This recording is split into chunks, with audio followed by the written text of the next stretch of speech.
philosophy philosophy philosophy ពាក្យថា philosophy មានឋានៈពាក្យជានាមហើយវាមានន័យថាទស្សនវិជ្ជា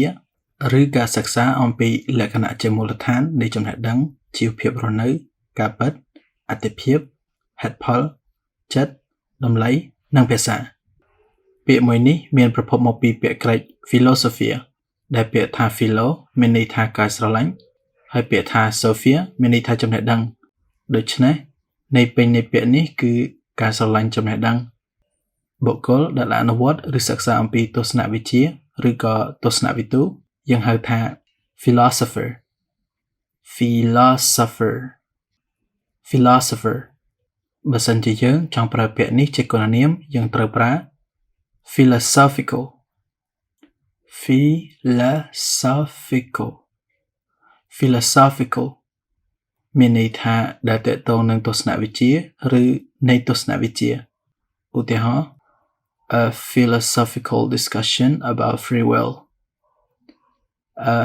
philosophical discussion about free will មានន័យថាការពិភាក្សាទស្សនវិជ្ជាអំពីឆន្ទៈសេរីបើសិនជាអ្នកទាំងអស់គ្នាចង់ប្រើវាជាគុណកិរិយា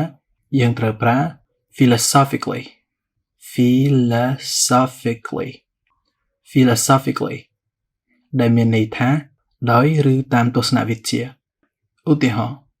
he added philosophically that everything will be okay in the end if it's not okay then it's not the end he added philosophically that everything will be okay in the end if it's not okay then it's not the end មានន័យថា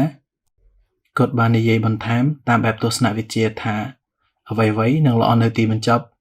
បើសិនជាអ្វីៗមិនល្អនោះទេនោះមានន័យថាវាមិនមែនជាទីបញ្ចប់នោះទេ